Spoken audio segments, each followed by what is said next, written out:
Good evening. Good evening.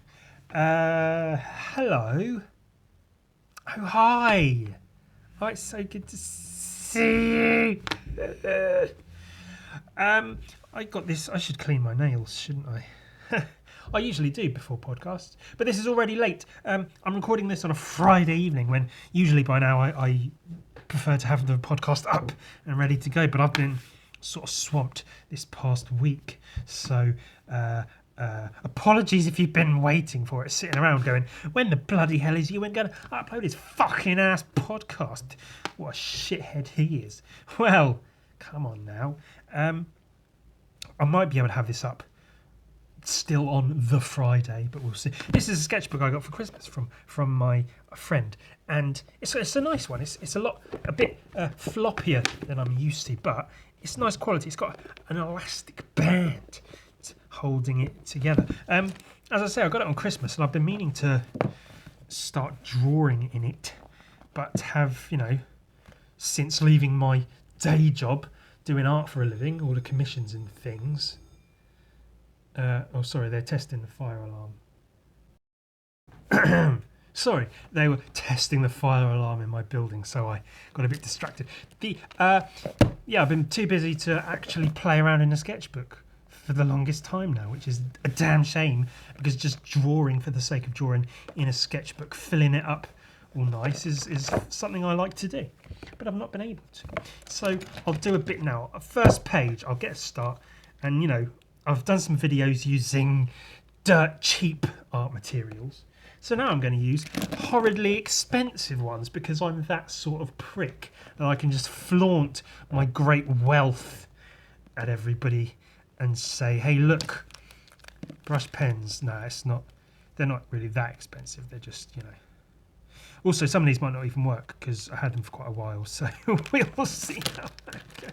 But, the classic Bic to start with. I figured I'd just draw Gun Viking since I'm drawing him a lot anyway as it is. It would be cool to draw him some more, maybe, perhaps. I don't know why I'm using a Bic. I should just use the brush pens, shouldn't I, really? This is a gun, by the way.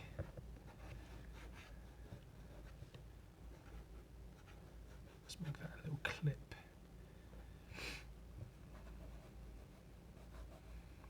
And this is how you start drawings. I mean, I guess you can consider them construction lines in a roundabout kind of way. But they're not really real construction lines, are they? Let's be honest. But yeah, since I'm, drawing Gun Viking so much recently as it is, I figure it's perfectly reasonable that I spend some more time drawing him. Did you see my Gun Viking stickers? They're pretty cool, aren't they? They came out quite nice, actually. I did mention it's the first time I've made like a proper official sticker or anything.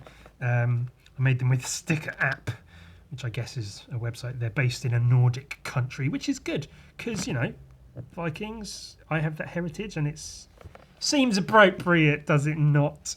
So yeah, those are selling quite well, so I might do some more of those. I've got a couple more ideas for Gun Viking stickers, so I might do that. Also, a Gun Viking shirt featuring this design is in the works. I'm waiting on the samples. I've got t-shirts of that and that like robot shark crab I did. So I'll get the samples, and if they are all right, then I might have some shirts for sale, which would be cool. You all like a good bit of merch, don't you? It's not something I've ever really been bothered by, having merch, but I don't know. I think a lot of times people make merch just for the sake of making merch, but I like to think I'm making mine because if you've got cool shit that you can put on a shirt, then it stands to reason you should put it on a shirt. You could, but you don't. Not should. There's never really a should there, is there? It's just it could go on a shirt or whatever.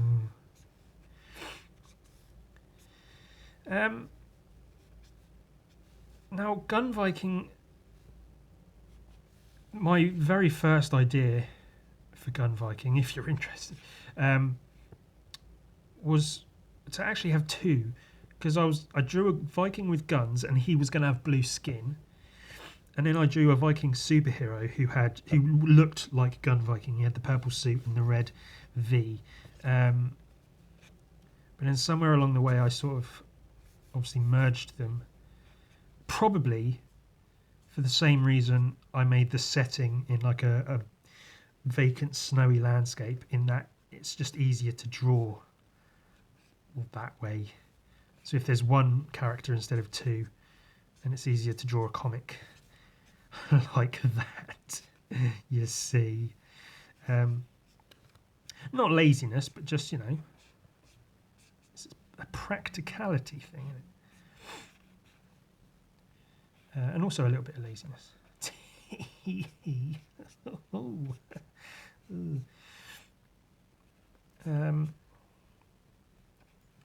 And you'll notice how I'm using my don't try methodology of creating this, of not bothering too much about proper anatomy and such, but just drawing a bunch of lines, making it look quite cool, and that's what matters. Which isn't to say you should never bother to make shit look correct. You shouldn't ever make things anatomically correct or whatever, because that sort of stuff has its place.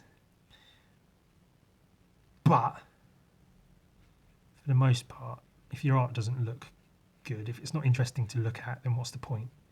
You know, which is the thing. Like academic art, you know, like anatomical sketches and such, have their purpose and their uses. But yeah, for the most part, the point of art is to look at it. And if it looks shit, then it's sort of not been a successful work of art, has it?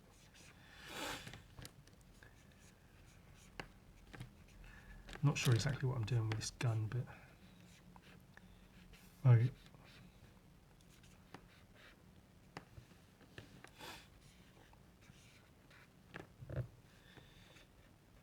sometimes I draw real guns, like actual existing guns. I get reference photos and make sure they're correct. And sometimes I just make it up, which is perfectly valid, especially when you're doing a Viking who's using guns. I think it's perfectly bloody reasonable to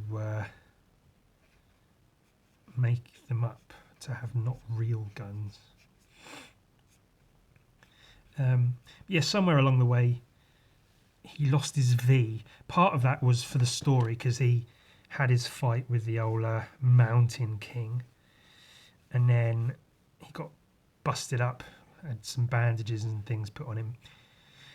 And again, it might just be the case that I got sick of drawing the V, because trying to actually put that, if you've got him in a really awkward sort of like bent position, if he's jumping through the air firing guns, and it's like trying to figure out where the big red V goes on his chest, it's just kind of a pain in the arse. Which, you know, it's all part of development and stuff, isn't it? Like, it's what you learn, I guess, through doing something enough that you sort of figure out, okay, this works, this doesn't. So it looks cool to have the V on his chest. I think it looks cool to have the V on his chest, at least some of the time. But it's not necessarily practical. And that's yeah, like I say, it's part of learning about your craft, you know. I'm still learning. I calculated, I can't remember the numbers, but I did calculate the whole 10,000 hours thing. You know, your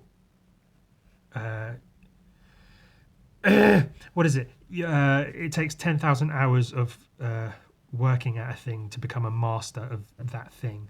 Allegedly, that's what they say.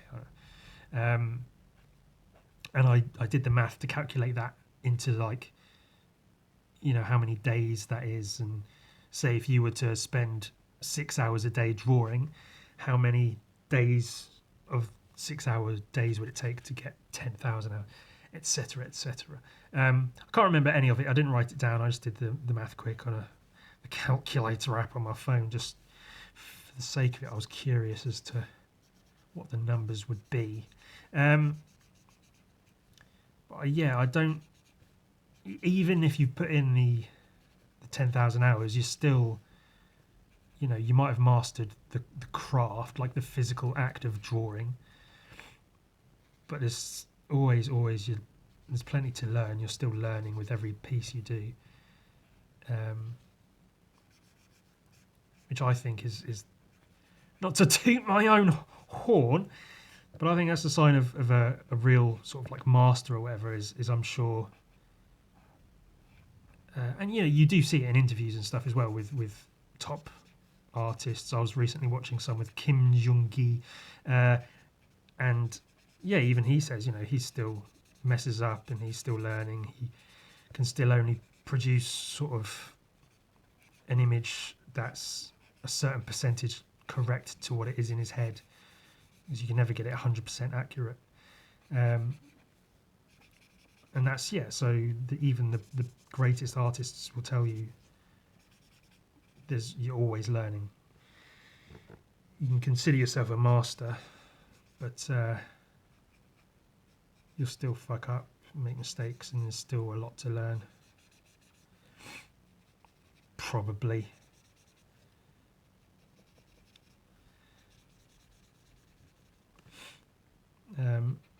This might not be a full podcast, as I say. I wanted to make sure I recorded something so I could try and get it out today. And I'm sure it might be better to produce something of quality and have it be a day late rather than rush something to have it shit but be on time. But you could argue that I wouldn't be necessarily producing anything of quality anyway, so never mind, Ewan. The old self-deprecating Ewan, he's still in there somewhere, isn't he? He's never really gone.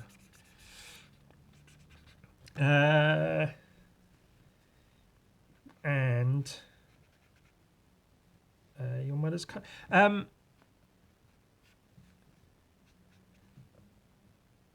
Yes, there was other things I was going to say. I had a whole topic I was going to touch on, but as always, I've forgotten what it is. Shit. God damn it, what was it? It was something interesting as well. Fuck. I'm really annoyed I forgot that. God, shit. Maybe it'll come to me at some point during the recording of this episode. Maybe it won't.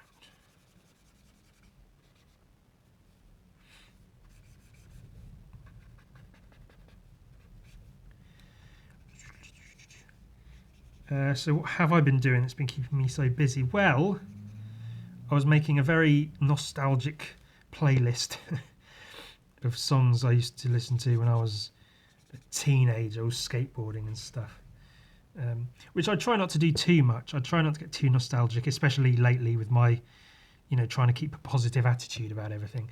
I've really been trying to, because, when you get nostalgic, it's often not necessarily good nostalgic, especially when it's, about a time when you were happy. Do you remember that? Do you remember being happy all those years ago? It's fun to reminisce, but it also sort of, it's easy to fall into that sort of, well of remembrance and just dwell on things and get sad that you're not where you were. The ideal would be that you get to say, well, I'm not where I was, but I'm in a much better place now. And, I think in some ways I am, some ways I'm not. I certainly have things to be happy about. I try to appreciate them as much as I can. But, sometimes it's easier than others. So,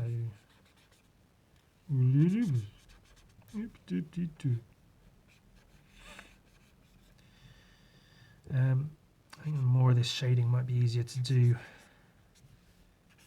when I've got some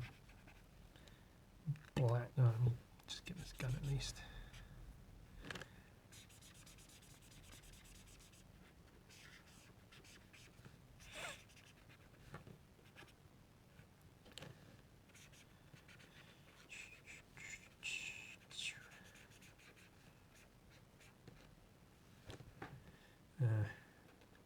I don't know if the perspective's correct on that or not. Ooh. And this is the fun bit.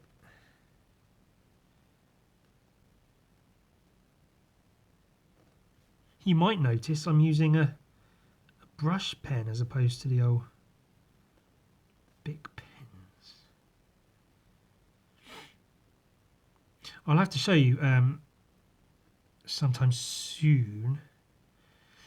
I'm almost done with it. I've been putting together a portfolio of ball pen work I've done, you know, like commissions and portraits and like professional work, my books and everything that I've published, prints I've done and exhibitions and things, to send off to places to try and get work, especially to send to BIC to be like, hey, let's fucking do something together. So I think it would be in, well, certainly in my best interests for us to work together, but I think they could get something out of it as well. Because the amount of drawings I see online that, like, you know, on the Instagram Explore page or whatever, I see drawings so often by people and I'm like, wait, is that one of mine? Because it's just, the style is, they're obviously using, you know, the 4-color Bic pen, and therefore the drawings are going to look like my 4-color Bic pen drawings. But it's just, you know, the sort of the backgrounds they do and the way they cross-hatch, and sometimes even the subject they're drawing is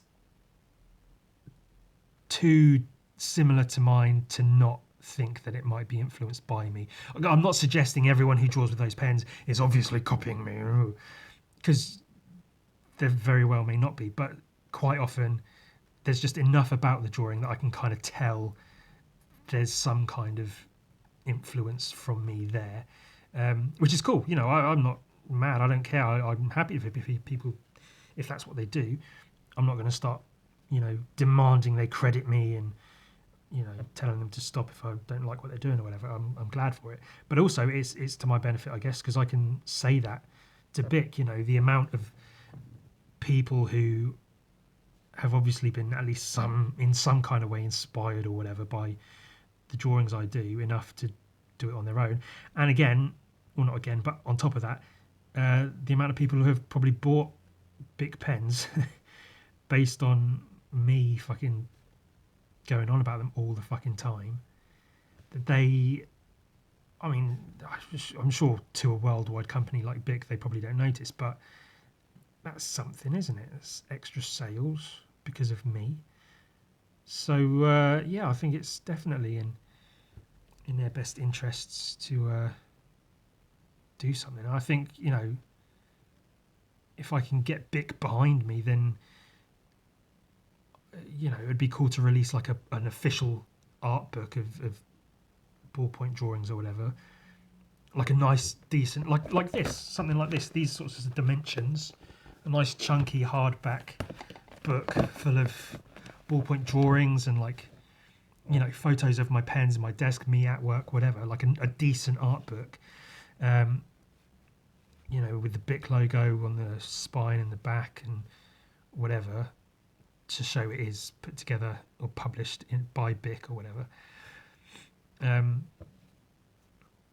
Because they've obviously, as a worldwide company, they've got the backing where they could do that, you know, financially. They could make that happen. And that's the sort of thing I'd love to do, to be able to do. Because I do enjoy self-publishing, but it takes a toll, and there is a sort of legitimacy I feel I'm missing with only self-publishing. Because there's a difference between being, because you can be a successful artist. I can consider myself, I guess, a successful artist now because I am very luckily able to pay bills and whatever with my art.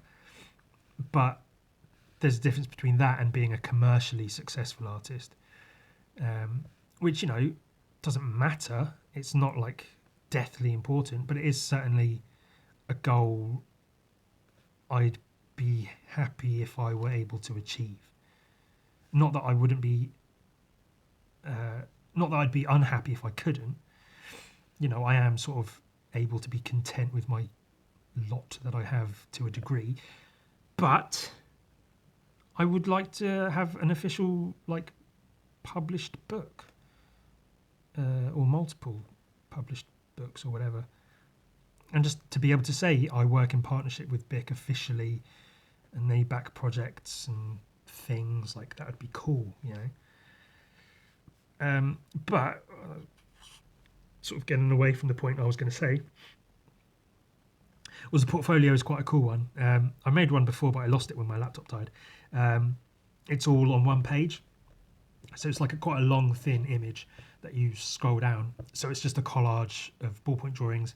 So like my first book and a bunch of pages from that, and then my second book and a bunch of pages from that, and then, you know, prints and things and exhibited pieces, commissions and things, with a few notes here and there saying what's what, and a little piece of text to go with it. But it's just like one big collage of stuff that you can scroll through as my portfolio, which I think is a bit more interesting than just having like a PDF of images. So hopefully they'd look at it and like it. It'll catch their attention,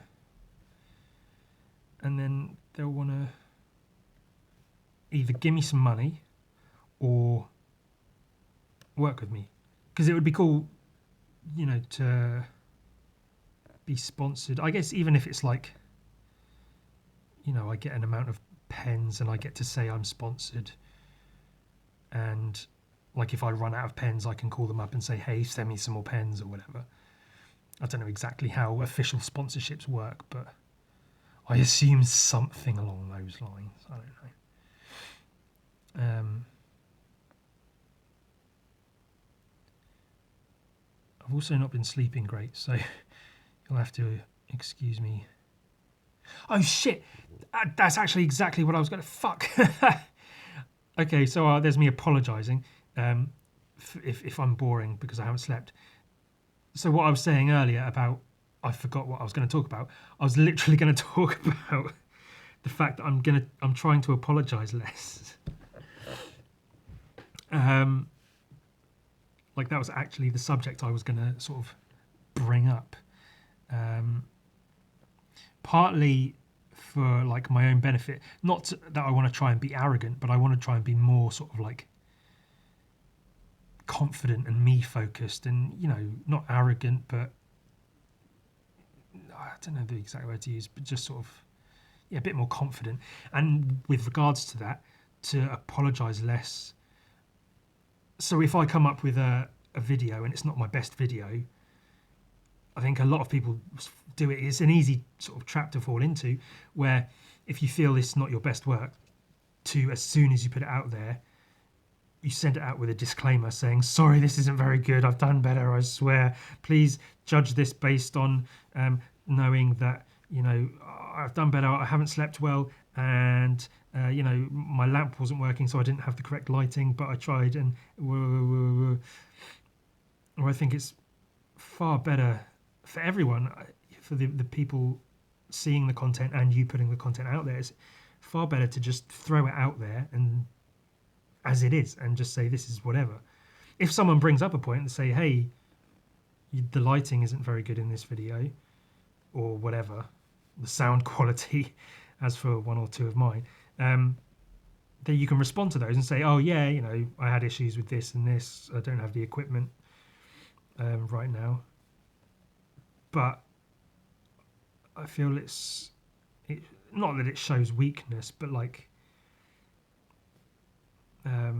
if you start by saying sorry, then it's just a bit like, you know, don't don't say sorry. You've got nothing to apologise for. Just make what you're making and put it out there. That's what counts. And so in those sorts of terms, I want to stop doing that. You know, I want to just make shit and unapologetically. I want to unapologetically make shit. Hopefully some of it's good. Oh, I think it will be. But yeah, you're not as I've said many a time, I forget who the quote's from, but one of my favourite quotes is, "Not every piece of work will be your best piece of work, because that's what makes your best work, innit?" So, because something isn't as fantastic as you normally do it, that doesn't mean it's not a valid piece of work. It's still a piece of work. And like I say, if you're learning all the time, then even if something you do isn't good, it's part of what you're doing. It's part of learning to do better. So it's just as valid a piece of work, even if it's not your best work. So you should take every piece you do, however good or not good you think it is.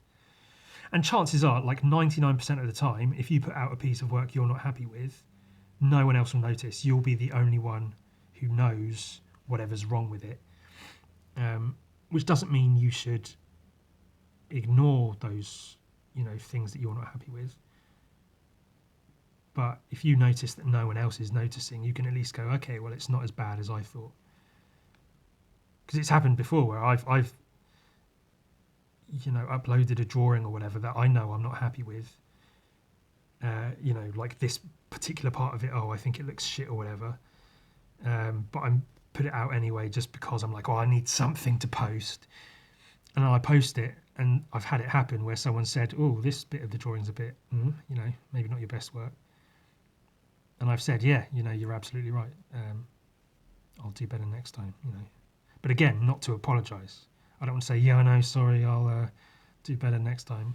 Just say, yeah, no, I know, it's not great. It's not my best work, but, it happens. You just wait. I'll do something even bigger and better.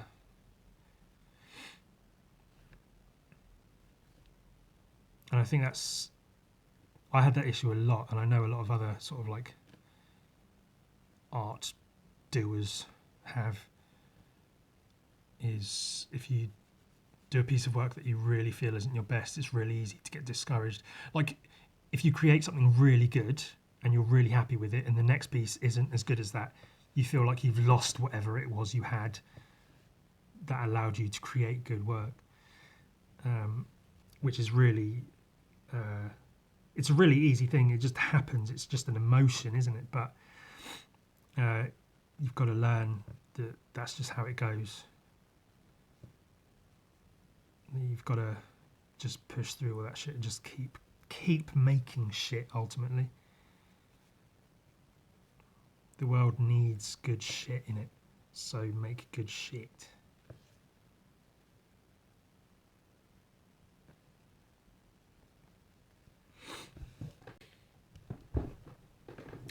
That's probably a really good place to leave this podcast, actually, but like I say, I'll make it shorter, maybe just for ease of getting something out today, but I will make it a bit longer.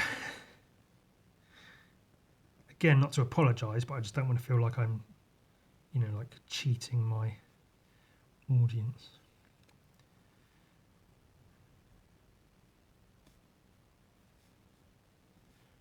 Which is a whole discussion in itself, really. The sort of,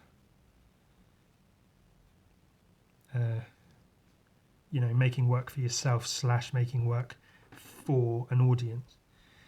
I know musicians have that a lot as well. Like, people get really, really angry at musicians if they change their style or whatever. Like, there's a long history of that sort of thing happening.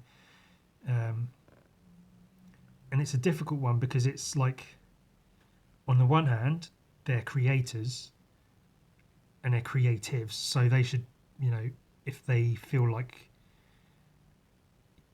taking their art in a different direction in any kind of way, then they should be fully, not even allowed, they just should do it, and, shouldn't have to worry about people liking it or not. But then, if you develop an audience to such a degree that they allow you to create on a bigger, better scale, like again, for musicians, if they started off singing in a garage and then one day they're doing stadiums because the fans of their music have, bought into what they do, and allowed them to create bigger and better projects, playing to bigger and better audiences. In a roundabout way, that audience sort of deserves to, have, well, to be thought of at least. Because if you're making something specifically for an audience, then I don't know. Again, I haven't slept much, so I don't know what I'm saying. But you get the point. It's all well and good making an audience happy, but as a creative person, you've still got to be able to, do your thing. But then I guess it's all within context, isn't it? Because you get big popular musicians who play, they sell their tickets at high prices because they can, because they've been doing it for so long or whatever. And then they have a huge stadium show and they suddenly start playing a bunch of new different songs that no one's heard of. But most of the people there want to hear the classics because that's what they paid to see. So if they haven't paid, or if they're not seeing what they've really paid for, then they're going to feel, slighted. So it's good for the artist then to give the audience what they want since they've paid so much to be there. And then the artist can go back, make an album, put it out that's different and say, hey, we worked on this, I hope you like it. Or do a tour knowing, making sure the audience knows that it's going to be new songs or whatever. If that makes sense. I don't know. It makes sense to me, and I'm the creator here, so fuck you if you don't agree, because it's not about you. Here's a new Gun Viking page. By the time you're watching this, it might be uploaded to Patreon, so you can see it. There's a page previous to this I've not done, but I will. She's explaining what's happened, why they live in the village they currently live in, where they came from, and that the guy who burnt down their old village is the same guy Gun Viking's looking for. Then she's going to be like, so will you help us? And then Gun Viking will be like, yes. And then on the next page. And there's a dog and a guy with a rock with a smiley face on it and a kid. I was going to put a red dotted line between his eye and the kid's eyes so you can see their locking eyes, but I don't know. I don't think it needs it.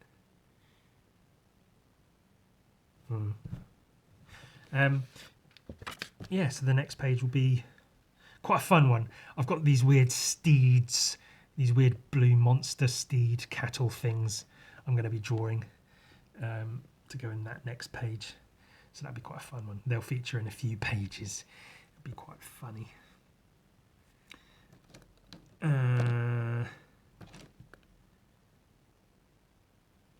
I quite like this. I don't think it needs too much more, to be completely honest. I've noted down I want to start doing different things with my backgrounds, because I fall into the trap of just doing, that crosshatch background that I do a lot. And I really would like to come up with new crutches to lean on. Come up with something else I can do over and over and over. So I've got a couple of notes where I want to sort of similar to how I'm doing now, use curved cross-hatching to sort of draw or at least imply smoke. So I'm going to, when I have the time, get around to it and practice drawing smoke and stuff to use as backgrounds. Because I think that could be quite cool, especially it would be a nice gradient to start heavier on the bottom and then sort of do it lighter and lighter as it goes upwards. Smoke, cross-hatched smoke in the background with no lines drawing the smoke, because that's sort of too easy. But all done with cross-hatching, but then you can see it's obviously meant to be smoke or something. I think that'd be quite a cool little trick. Maybe cross-hatched trees and stuff. And there's a tip, being for whatever. When you're doing backgrounds and stuff, it's usually, like you'll notice in paintings, I guess photos as well, but the backgrounds are often like, if you've got a photo of a landscape and there's trees and mountains and shit, everything gets sort of like foggier and paler the further back it goes. In general, that is. I think when you're drawing, you have a tendency to go, everything at the front is bright, like here, and then things that are behind get darker, and then things that are behind that get darker and darker, where that's really not the case naturally. You should try to do the exact opposite of that. So when it comes to doing backgrounds, it's best, I find, to use less and less outlines for things. So if you've got, the characters in the foreground with outlines, I'll try to do some sort of tutorial on this, actually. I think it'd be quite a good one. And then maybe the mid-ground has like thinner outlines or fewer outlines, and then the background, and then background or whatever, has no outlines at all. So all the colours don't necessarily blend into each other, but they do sort of like knock up against one another and, maybe become faded and blurred and stuff. So that's why I think, for me, myself personally, for my cross-hatched backgrounds, it would be good to have some kind of shape or object there, but still done with the cross-hatched in a lighter colour. So there's no outlines, but it's just a nice sort of background piece or something.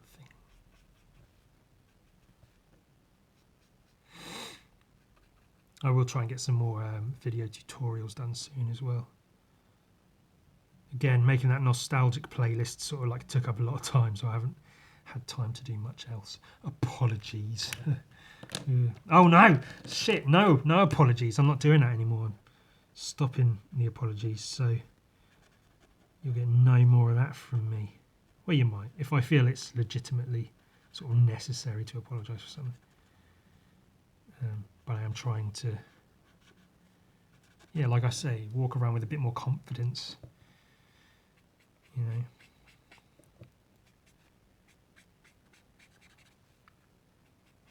I really want to practice with brush pens, but like sort of similar to what I'm doing now, maybe a bit more detailed. Like Kim Jung-gi with his brush pens, where he just starts drawing with brush pens straight into it without worrying about construction lines and stuff, because that illustration competition was really fun, but I was quite unhappy with a lot of the work I produced during the contest, because I was sort of combining brush pen work with cross-hatching ink work, but not in a good way. So I want to sort of try and perfect a really decent brush pen technique, because if they have the tournament again this year and I'm invited to join in, then I want to really fucking win. I want to fucking win. I just want to blow people away is all, like literally and figuratively. Like I want them to be astounded by my artwork, but also get blown the fuck out of the contest. Among a few other things, there's a few other things I need to work on if I'm going to be in that competition again. I won't get into them all now, but yeah, there's certainly a few things I need to work on personally, I feel. And again, it's all learning. You didn't win? Why didn't you win? This and this. Okay, I'll work on that. Cool, so now I know for next time.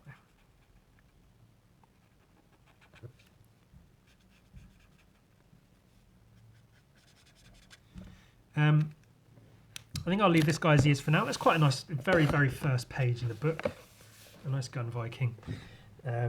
Pretty basic, but that's whatever, innit?